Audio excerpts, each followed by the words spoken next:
Oui, alors d'ailleurs, on m'annonce que Régis Le Sommier aura un petit peu de retard. Donc, David Engels, bonjour. Et j'ai le plaisir de vous annoncer que vous pouvez rester avec nous jusqu'à 9 heures. Donc, on en est ravis. Merci Pas de donc souci. d'être avec nous une semaine de plus. Et aujourd'hui, vous allez nous parler de l'AfD. Une fois n'est pas coutume, même de l'Allemagne, puisque ce qui s'est passé ces dernières semaines dépasse tout entendement et est de très mauvais augure pour ce qui pourrait aussi arriver en France. Oui, tout à fait. Je vais vous parler de trois cas de figure assez préoccupants et dont on n'a, pour ainsi dire, pas entendu parler dans les médias français. Alors tout d'abord, signalant à Ludwigshafen l'exclusion brutale de Joachim Paul, le candidat du parti patriote AfD, des élections communales du 21 décembre 2025. Un événement loin d'être un simple fait divers. Ancien professeur et chef d'établissement scolaire, Paul siège depuis 2016 au Landtag de Rhénanie-Palatinat. Il a aussi été numéro 2 de son groupe politique jusqu'en 2021. Or, le 5 août, le comité électoral municipal a tout simplement refusé son enregistrement sur les listes, au motif que le comité ne peut pas garantir son engagement honnête en faveur de l'ordre démocratique allemand. Mais que reproche-t-on exactement à Paul? Alors, tenez-vous bien, l'homme politique aurait publié des articles dans le magazine autrichien libertaire Freilich. Il connaîtrait des personnes de la nouvelle droite. Il aurait participé à une conférence où l'on aurait parlé aussi de rémigration. Il aurait été actif dans une corporation estudiantine et alors, comble de la honte, il aurait posté une référence positive par rapport au Seigneur des Anneaux de Tolkien dans les médias sociaux. Voilà en gros ce qui suffit dans l'Allemagne de l'an 2025 pour être tout simplement rayé comme extrême droite d'une liste électorale. Alors évidemment, Joachim Paul a rentré un recours en justice, mais le tribunal administratif l'a rejeté le 18 août. Décision ensuite confirmée par le Oberverwaltungsgericht de Koblenz le 25 août. Juridiquement, la raison donnée est très simple et très glaçante.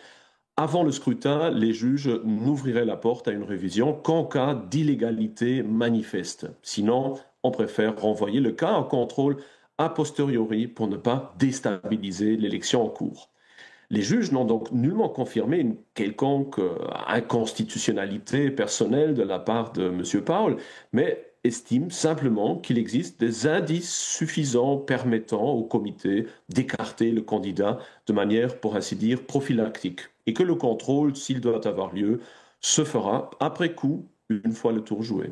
Décidément, la RDA n'est plus très loin. En France, l'exclusion de Marine Le Pen se basait au moins sur un simulacre de condamnation pénale, mais là, Oui, exactement. Le message est très clair. Si l'on n'interdit pas tout simplement la AfD, et d'ailleurs on s'en approche à grands pas, l'on exclura simplement tous les candidats patriotiques des listes électorales qui auraient un minimum de chances de succès. On n'est plus très loin de Staline qui aurait dit que le contrôle sur l'État n'appartenait pas à celui qui comptait les votes, mais celui qui établissait les listes électorales. Mais venons-en au prochain cas, l'affaire Marla Svenja Liebig, plus satirique mais également préoccupante. Alors ce qu'il faut savoir, c'est que Sven Liebig est une figure de la droite bien établie depuis les années 1990, inculpée notamment pour incitation à la haine, vente en ligne de batteurs de baseball avec inscription aide à la rémigration et violence en marge de mobilisation anti-Covid. Alors Liebig ayant été condamné maintenant à une peine de prison il y a quelques semaines, il a choisi de faire un énorme pied de nez à la gauche allemande en se servant justement du fameux Selbstbestimmungsgesetz, c'est-à-dire c'est cette loi odieuse votée fin 2024 permettant désormais à tout citoyen allemand de modifier son sexe légal par une simple déclaration administrative sans aucune nécessité d'examen psychologique ou médical. Sven Liebig s'est donc fait déclarer femme, a adopté le nom officiel de Marla Svenja Liebig et a popularisé partout des photos hilarantes qui le montrent, homme imposant de 55 ans avec moustache grise, portant maquillage, boucles d'oreilles et vêtements féminins. Ce qui plus est, il vient de rendre à la gauche la pièce de sa monnaie en ouvrant désormais des milliers de procès contre quiconque continuerait encore d'utiliser son ancien pronom masculin, obligeant ainsi la gauche tout entière maintenant à le désigner comme femme, de peur de devenir victime des mêmes lois absurdes qu'elle-même vient d'imposer à tout le pays. Et sommet de la provocation, Liebig vient de requérir le droit de purger sa peine de prison dans une prison pour femmes à Chemnitz. Alors là, immédiatement, les médias se sont déchaînés. Bien sûr, le genre n'est qu'une construction sociale. Bien sûr, la masculinité toxique et le patriarcat doivent être démantelés. Bien sûr, les droits des queers doivent être toujours élargis. Bien sûr, l'État doit punir quiconque ne jouerait pas le jeu. Mais alors qu'une personne de l'extrême droite et non pas de l'extrême gauche puisse réclamer pour elle précisément ces mêmes privilèges, alors là, impossible.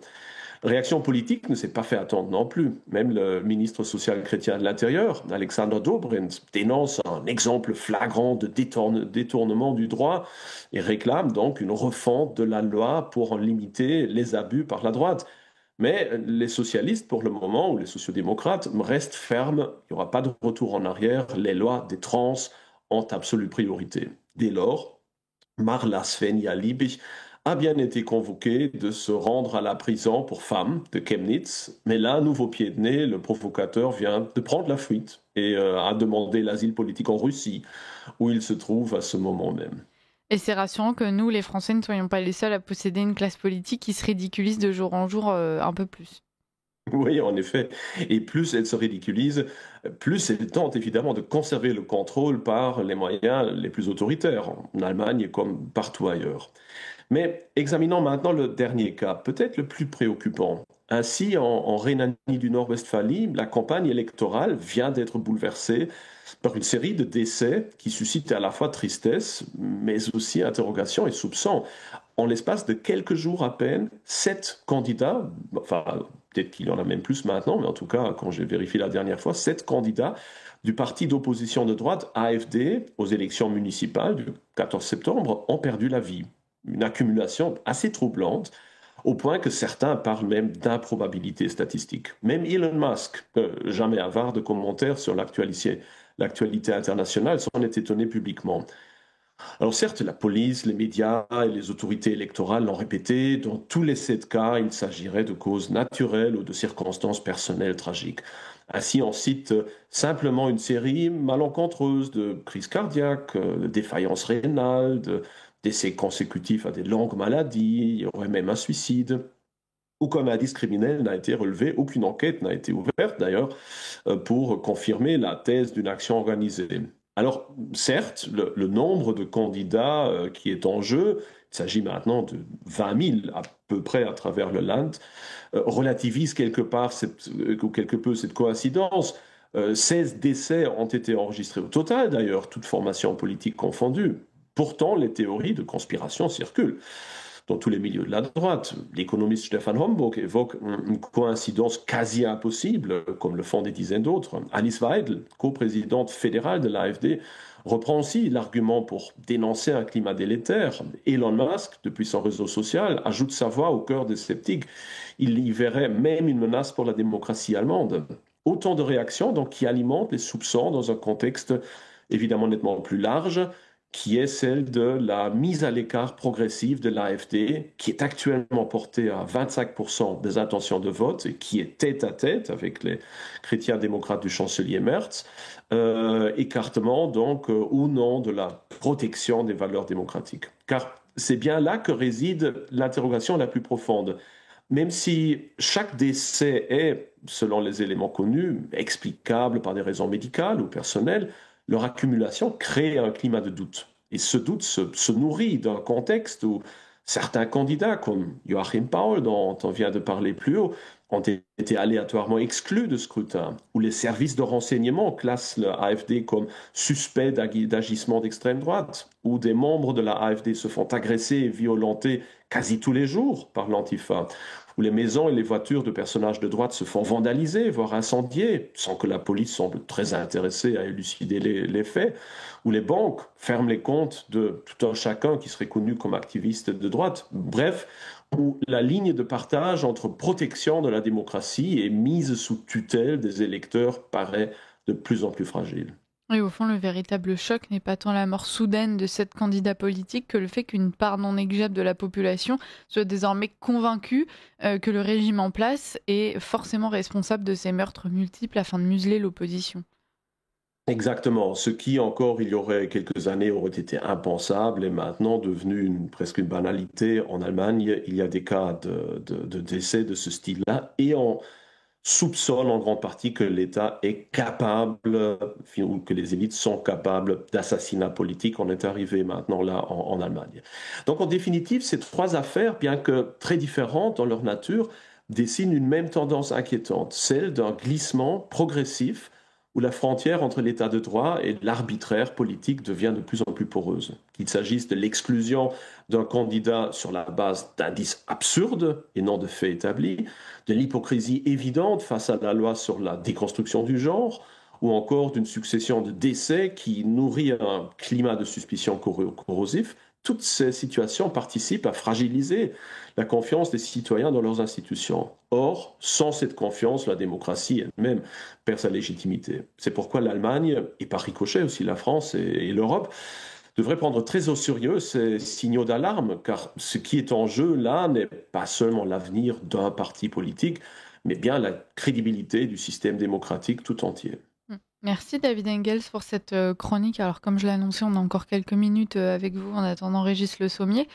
Quand vous nous dites que justement, on a la crédibilité du système démocratique qui est en danger, je vais prendre le cas de la France. Il y a des systèmes démocratiques qui ne sont plus suffisamment convaincants pour personne. On le voit en France, après les dernières législatives, il y a une énorme crise de confiance. Actuellement, on a cette affaire qui secoue l'opinion publique avec donc Patrick Cohen et Thomas Legrand qui se retrouvent en train de faire des stratégies politiques avec des cadres du Parti socialiste. Enfin, de toute façon, il n'y a plus de confiance. Les Français ne se sentent plus représentés. Leur président jouit de 15% seulement de popularité. Enfin, et pourtant, le régime démocratique tient. Donc finalement, est-ce que quand vous finissez votre chronique justement en nous expliquant que ce qui est en jeu et ce qui risque de s'effondrer justement, c'est ce système démocratique si jamais il ne se ressaisit pas, est-ce que c'est réellement un risque qui est couru ou bien est-ce que de toute façon, il est tellement ancré dans l'esprit des gens, l'esprit occidental, que quoi qu'il advienne, quels que soient les abus du pouvoir, qu'on finisse par rentrer dans un système qui finit par assassiner ses opposants politiques, eh bien de toute façon, on ne sortira jamais de la démocratie et elle est désormais immuable. Bah, la question, c'est surtout est-ce qu'un tel système peut encore être appelé démocratique Mm. dans le sens initial du mot, c'est-à-dire permettant véritablement et honnêtement aux majorités de citoyens de s'exprimer sans être obligés de poser partout des balises et d'en venir à des mesures qui sont plutôt autoritaires qu'autre chose. Donc j'ai l'impression que la confiance dans le fait que notre système politique actuel soit encore véritablement une démocratie est en train de s'effondrer. Mais je crois qu'on vit vraiment dans une phase de transition qui me rappelle souvent la fin du communisme, où d'un côté le système semble tenir, où les gens obéissent, ou du moins à l'extérieur, le nombre d'activistes ou de dissidents reste restreint. Donc, quelque part, ça semble tenir. Et puis, à l'intérieur, il n'y a plus personne qui le prend véritablement au sérieux. C'est-à-dire, tout le monde cite Marx et Engels et Lénine, etc., dans ce qu'il doit faire, mais il n'y a plus grand monde qui y pense vraiment. Donc, il y a une certaine érosion de l'intérieur. En même temps, il y a une peur grandissante, comme maintenant en Allemagne, où on croit les élites capables de tout. La question, c'est juste de savoir combien de temps est-ce que un régime qui perd véritablement sa crédibilité peut encore tenir. Alors là, évidemment, on sait très bien que quelque chose comme l'Union soviétique a pu tenir très très très longtemps, d'autres constitutions ont duré moins longtemps.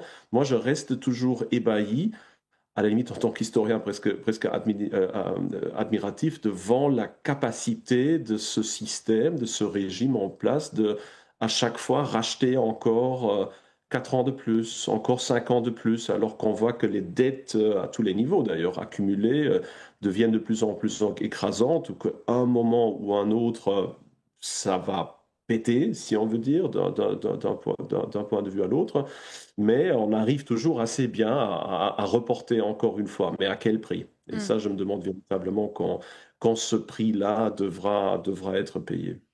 Le jour où on assisterait au changement, justement, est-ce que vous pensez que ce serait pas un simulacre de changement avec un changement de classe politique, un coup de tonnerre dans les urnes, mais pas de véritable changement de système politique? Parlons de la France. Voilà, la République, on en a eu cinq, on pourra en avoir une sixième demain avec un homme qui se présenterait comme l'homme tant attendu qui va sauver la situation, qui, pour des raisons de communication, pourrait dire, bah voilà, moi je proclame la sixième République, on va changer de système. Dans les faits, est-ce qu'on en a encore les moyens? Je vais être dure, mais ne serait-ce qu'intellectuel pour penser un nouveau régime.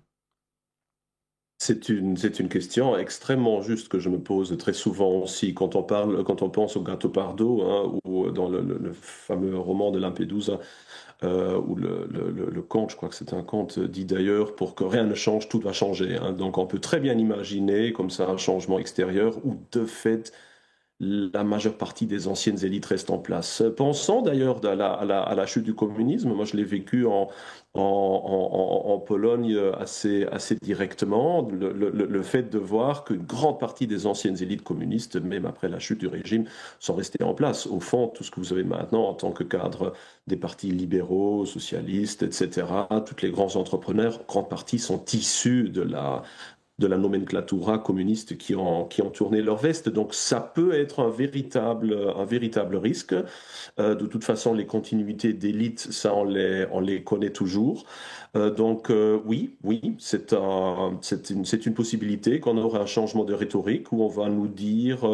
oui, au fond, on pensait toujours comme vous. Oui, bah, évidemment que c'est clair que la dette n'est pas tenable. Évidemment que la migration est un problème. Évidemment ceci ou cela. Donc, bref, que pour toutes les choses pour lesquelles on s'est fait critiquer pendant des décennies comme étant extrême droite, Mm. subitement vont être acquises dans le public, mais que de fait, ce serait une grande partie des anciennes élites qui restent au pouvoir moyennement, peut-être deux, trois changements un peu plus cosmétique. C'est un véritable risque et je ne suis même pas sûr si la majeure partie de la population s'en rendra compte ou en tout cas s'intéressera assez à cette question-là. Si la politique va dans un meilleur sens, on regardera peut-être pas trop dans les détails comment ça se fait et on tolérera des continuités assez honteuses, je Mm. crois. Alors ça, c'est en cas de changement par et des élites. Maintenant, ce que vous nous expliquez, David Engel, ça nous pousse aussi à considérer l'idée selon laquelle, si l'on veut véritable changement, il doit venir par le bas et par justement les populations qui, elles, veulent un véritable changement et ne se contenteront pas de stratégies de communication, de stratégies politiques. Et là, ça mène à s'inquiéter aussi de la forme que ça prendrait, puisqu'on le sait, quand le peuple considère qu'il a été floué trop longtemps par ses élites, généralement, il met du temps à se réveiller, mais le jour où il se réveille, c'est souvent extrêmement douloureux. Oui, tout à fait. Plus ces transitions s'opérera, disons-le très ouvertement, dans la violence, et plus le changement pourra être plus fondamental. On l'a bien vu aussi, une fois de plus, dans la déconstruction des régimes communistes ou socialistes. En Pologne, où on organisait ça autour de discussions de la table ronde, ben, ça s'est fait d'une manière extrêmement douce, si on veut dire, mais alors une douceur qui fait en sorte qu'aujourd'hui, les anciennes structures soient toujours au pouvoir. Donc, plus c'est violent, plus il y a une chance disons, de restructuration institutionnelle et personnelle fondamentale. Mais ça relève évidemment la question, surtout en France et en Europe occidentale, est-ce que ce peuple existe-t-il encore, surtout avec la migration de masse? Est-ce que avec une population qui est déjà maintenant tellement fragmentée, il y a encore une quelconque chance d'une véritable solidarité, disons, des masses, si on veut dire, ou des citoyens, ou quoi que ce soit, contre une élite, ou est-ce qu'on n'est pas déjà maintenant dans un état tellement fragmenté qu'on n'aura jamais vraiment des majorités, mais toujours des minorités qu'on joue les uns contre les autres. Et ça, c'est un véritable risque. Et d'ailleurs, de mon point de vue, probablement l'une des raisons majeures pour lesquelles on maintient actuellement cette migration de masse vers l'Europe occidentale pour justement déstabiliser au maximum et désolidariser les citoyens. Je crois que c'est certainement des réflexions, en tout cas, qui doivent se passer dans certaines têtes que divide et impera, hein, pour mieux régner, il faut diviser. Et cette division, elle est en pleine, pour ainsi dire, déjà presque achevée. Mm. Quand vous nous parlez de ce peuple, effectivement probablement trop fracturé pour pouvoir réussir à s'unir et renverser les choses par le bas, David Engels, malgré tout, on voit quand même l'émergence d'une tendance qui pousserait les gens à se regrouper avec leurs proches, en tout cas avec ceux qui leur ressemblent, à former des communautés par affinité religieuse, politique, amicale ou autre. Est-ce que demain, la société, finalement, puisqu'on parle souvent de grands chamboulements, on a toujours cette logique du peuple avec des élites, comment, par qui gouverner, comment, sur quel modèle, est-ce qu'en réalité, on ne se dirige pas vers une société qui fonctionnerait avec simplement des groupes humains très parallèles et qui chacun obéissent à leurs intérêts, donc avec probablement cette caste politique qui continuera à s'imaginer qu'elle a tous les pouvoirs, et donc face à elle, de mini-sociétés dans la société qui finiraient par obéir à leur propre échelle de valeur, à leurs propres règles. Tout à fait, c'est un genre de libanisation, si on veut dire, hein, de l'Europe occidentale, où on va se retrouver en effet avec des groupements religieux, ethniques, culturels, linguistiques extrêmement divers, qui n'ont pas grand-chose en commun, avec un gouvernement qui sert essentiellement, et qui se justifie d'ailleurs, ou se légitime essentiellement à maintenir à peu près une paix entre ces différents groupes. Donc au fond, ce sera, j'imagine, beaucoup plus le modèle du Proche-Orient, qui depuis des siècles vit dans la coexistence pas tellement paisible, et certainement pas très amicale entre différentes factions musulmanes, chrétiennes, juives, tout ce qu'on peut imaginer, où il faut en effet un régime plus ou moins autoritaire pour le conserver. Singapour est un exemple aussi qui pourrait être, voilà, qui pourrait nous montrer vers où un pays comme la France pourrait tendre. Mmh. Oui, parce qu'effectivement, il y aurait pas de cohabitation pacifique, possible. Il y a une étude qui est sortie récemment au Royaume-Uni qui explique que, c'est justement cette, fracturation de la société, avec différents pôles qui émergent, qui vont créer ces tensions, et probablement aboutir à une guerre civile. De la même façon, on a aussi reçu, Jean-Yves Gana qui nous expliquait que le vivre ensemble n'avait jamais existé, que c'est une utopie et que factuellement, ça ne peut pas se passer comme ça. Donc, si demain on se retrouve avec effectivement cette société qui a vu émerger différents pôles, différentes petites sociétés en son sein, ça ne peut pas cohabiter de façon pacifique éternellement. Il y aura forcément un moment ou un autre où ça finira en tension, David Engels. Bah, c'est-à-dire la paix sociale est vraiment la fonction immédiate de la prospérité. Tant qu'il y a encore assez de production, de richesse pour pouvoir faire oublier ces divergences par des allocations sociales, c'est-à-dire tant qu'il y a assez d'argent pour payer ceux qui sont les plus mécontents et les plus dangereux, disons qu'une cohabitation peut fonctionner, non pas parce qu'on est dans une acceptation du vivre ensemble, l'amour, du Mm. multiculturalisme, l'intérêt honnête par rapport à la culture de l'autre, mais tout simplement parce que voilà, tout le monde reçoit ce qu'il veut et on vit dans son coin et on construit sa propre forteresse. Mais à partir du moment, et ça s'approche quand même assez dangereusement, qu'il n'y a plus vraiment assez d'argent, à partir du moment où on est vraiment dans une crise économique, et à mon avis, ça viendra tôt ou tard, si ça ne vient pas de l'intérieur, ça viendra de l'extérieur par la concurrence avec la Chine, Mm. par les possibilités de guerre et d'autres disruptions, par le désengagement des États-Unis. Donc à partir de ce moment-là où les caisses sont vides, là, ce vivre ensemble va tout simplement éclater. C'est ça le gros risque que je vois, et c'est pour ça que justement aucun gouvernement actuel n'a aucun intérêt à planifier une réforme solide pour dans 10 ou dans 20 ans, parce que de toute façon, on sait que ça va arriver. Donc l'essentiel, c'est de prendre autant de dettes que possible actuellement pour gagner encore 2, 3, 4 ans jusqu'au moment fatidique où ça n'ira plus. Et alors là, en effet, ce sera la fragmentation actée, peut-être même du territoire français, Mm. qui sait. On voit qu'il y a aussi la question de la revendication des terres, puisque effectivement ça peut exploser au moment où il y aura simplement plus de sous pour pouvoir organiser ces multisociétés. Il y a aussi ce moment où différents groupes tenteront d'asseoir leur légitimité sur des bouts de terrain, et on voit que c'est déjà un peu le cas. Il y a par exemple ce phénomène des populations rurales qui vivent très mal l'installation des néo-ruraux dans leur commune et la façon qu'ils ont parfois d'imposer leur code, leur commerce, leur mode de vie. On a aussi bien évidemment ces quartiers dans lesquels, ces fameux quartiers perdus de la République, où en fait, par exemple, les forces de l'ordre n'ont plus aucun pouvoir et qui sont revendiquées effectivement comme des zones de non-droit, presque des régions, dans des régions à part, quoi. Oui, tout à fait. On aura la division d'abord territoriale entre les grandes villes qui essentiellement vont plutôt être dominées par les sociétés issues de l'immigration et plutôt l'espace rural qui restera plus français ou plus blanc ou plus autre chose. D'ailleurs, ce n'est pas tout à fait sans rappeler l'Antiquité tardive où finalement les derniers païens, ben, ce sont ceux qui ont survécu, pour ainsi dire, dans la ruralité, alors que les villes étaient essentiellement acquises au nouveau christianisme. D'ailleurs, comme vous le savez, le mot païen, pagani, signifie justement les habitants des champs. Donc c'est un peu ce qui est en train d'arriver là actuellement.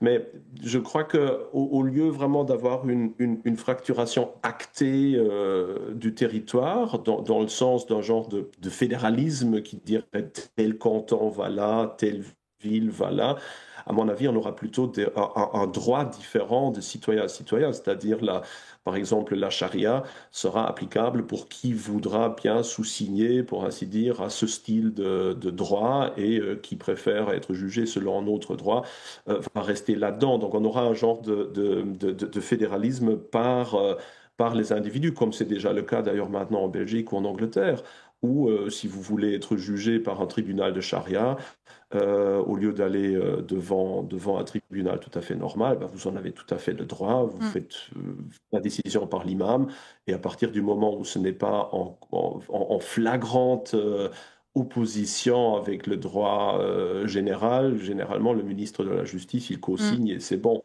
À mon avis, ça va aller de plus en plus vers ce genre de scission-là, mais je crois avec de plus en plus les villes qui vont être dominées par l'immigration. D'ailleurs, en Angleterre, c'est le cas. À peu près toutes les grandes, mais moyennes villes en Angleterre ont déjà maintenant des maires ou en tout cas des majorités politiques plutôt dominées par l'islam que par les Anglais de souche. Donc je crois que ça arrivera assez bientôt en Belgique ou en France également. Il faudra peut-être un peu plus de temps en Allemagne, mais en tout cas la France va Mm. être prochaine.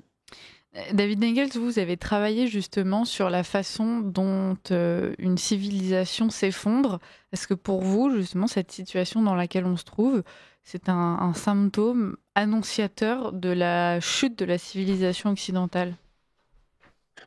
Bah, c'est-à-dire, ça peut encore durer certainement quelques générations, voire siècles. Si vous regardez vers disons, dans la phase finale de toute civilisation, vous avez des phénomènes de migration de masse et de fragmentation de la population. Déjà en Égypte du Nouvel Empire, vous avez les Libyens, les Asiatiques, les Nubiens qui fracturent cet État et qui vont prendre le pouvoir à la fin. Ou en Chine, vous avez les nomades du Nord, par exemple, qui vont détruire la première unification impériale sous les Han, et puis de toute façon l'Antiquité classique. Mais alors à chaque fois, comme on le voit à la fin de la République, il n'y a qu'un régime plutôt singapourien, autoritaire, augustéen, si on veut dire, qui arrive à maintenir une certaine cohésion sociale et politique, mais une cohésion qui n'est pas basée sur la solidarité de citoyens qui se reconnaissent les uns véritablement dans les autres et qui se reconnaissent comme une unité historique et culturelle, mais plutôt par des groupes fragmentés qui artificiellement sont maintenus par un régime à la fois fort et, disons, suffisamment fonctionnel pour garantir à tout le monde de trouver sa place. Je veux dire, c'est ça qui est la clé de compréhension des régimes du Moyen-Orient. Quelqu'un comme Assad, par exemple, ou comme les Assad, ben, leur fonction était véritablement d'être sûr que ces différents groupes pour ainsi dire, ne s'entretuent pas, que le pays reste stable. Et tant que ça fonctionne, les différents groupes l'ont à peu près accepté. À partir du moment où ce genre de personnage disparaît, ben, on voit que le pays éclate et on voit donc tout ce potentiel de violence qu'il y a là. Et moi, je crains que nos différents États européens puissent aller dans un sens semblable. Et plus tard, enfin, plus que ça arrive tardivement, et plus il y aura véritablement question de peut se poser la question, qu'est-ce qui restera encore sur lequel on peut construire une nouvelle société et surtout dans quelle mesure est-ce que cette nouvelle société a encore des chances de rester véritablement européenne. Donc Mm. s'il faut un changement, il le faut très rapidement parce que dans 10 ou dans 20 ans, les paramètres démographiques vont imposer une structure totalement différente de gestion de nos sociétés. On sait que l'histoire aime avoir des héros, des figures providentielles. Il y a beaucoup de Français d'ailleurs qui attendent l'homme providentiel pour redresser la France, qui ont même arrêté de voter en s'imaginant qu'un jour il y aurait cet homme qui arriverait et que là d'un coup tout deviendrait plus simple et les choix politiques beaucoup plus évidents. Est-ce que vous croyez, vous, à cette figure? Parce que souvent d'ailleurs dans l'histoire, ce sont les hommes qui arrivent à fédérer, à créer des empires, à restructurer des sociétés. Est-ce que vous croyez à l'arrivée d'un homme providentiel? Et surtout, quand bien même il arriverait, est-ce que, il pourrait mener à bien sa mission? Ou bien est-ce que de toute façon, la société est déjà beaucoup trop morcelée pour que ce soit encore possible? Bon, en tout cas, je crois que si on jette un regard aux États-Unis, avec là aussi maintenant le culte autour de Trump et je veux dire l'aspect presque césariste que prend ce régime-là, il n'est pas tout à fait impossible d'imaginer quelque chose de semblable chez nous. D'ailleurs, au contraire, je me dirais que c'est même relativement probable. La question, c'est juste de savoir, est-ce véritablement une bonne solution au long terme? Une fois de plus, quand je regarde dans l'Antiquité, où on voit l'émergence de figures comme César et puis Auguste, évidemment, Si. après les guerres civiles, bah, d'un côté, le programme de réforme, de restauration de l'État n'est pas négatif à tous les niveaux. Au contraire, surtout chez Auguste, on voit une véritable volonté de redresser la démographie, de restaurer le culte, de restaurer la moralité, de recréer un genre de cohésion patriotique civilisationnelle. Donc tout n'est certainement pas négatif. D'un autre côté, il faut le dire très clairement, ce régime, surtout augustéen, est, euh, pour ainsi dire, perçu comme étant hypocrite et un peu faux de la part de la plupart des Romains. C'est-à-dire, d'un côté, ils sont contents d'avoir l'ordre établi, d'avoir la fin des guerres civiles, d'avoir une administration à peu près compétente. D'un autre côté, on se rend compte de la fausseté inhérente de ce programme de restauration de la République par des moyens dictatoriaux, de la moralité par quelqu'un dans la propre vie morale, certainement pas tout à fait propre, etc., etc. Donc il y a ce genre de sentiment, ok, on participe à ce jeu comme si on restaurait la République et que tout allait de nouveau bien, mais personne n'y croit fondamentalement. Donc c'est plutôt un genre de moindre mal qui fait en sorte que cet État augustéen, et ça se rapporte à toutes les autres situations un peu semblables, va être accepté. Pour faire facile, c'est comme si vous aviez vraiment maintenant un personnage comme Emmanuel Macron, dans une autre incarnation, si vous voulez, qui est hissé ou qui arrive à se hisser par des moyens, on ne sait pas très bien, dans une fonction de personnage libérateur. Et même si la politique n'était pas tout à fait mauvaise, serait le personnage tel qu'il est. Je crois qu'il y aura Mm. beaucoup de gens qui sont des dissidents aujourd'hui, qui les resteront probablement aussi sous un tel régime conservateur, parce qu'ils sentiront que c'est pas vraiment cela. C'est un peu comme la situation aux États-Unis, où je crois beaucoup de conservateurs votent ou seraient prêts à voter pour Donald Trump sans avoir vraiment cette impression que ce personnage-là incarne les vraies valeurs, le vrai conservatisme. Donald Trump n'est pas Saint-Louis. Et je crois que ça, tout le monde le remarque très bien. Et c'est, je crois, ça véritable problème fondamental qu'à la droite, pour le moment, il manque une incarnation crédible et je ne suis pas sûr si on va l'avoir. Merci David Engels, ça s'est transformé en entretien improvisé, mais vous avez été très bon dans Ouais, l'exercice. plaisir. Et puis on est content d'avoir pu compter sur vous. Régis Le Oui, Sommier nous revient de province et les pris dans les bouchons parisiens. C'est quelque chose qui nous ah, arrive à tous. bon. Voilà, donc on lui souhaite du courage, mais on Et vous oui, remercie David Engels, c'était très agréable d'échanger tout avec à fait, vous. avec plaisir. Et puis je vous dis à la À semaine lundi prochaine. prochain. Merci.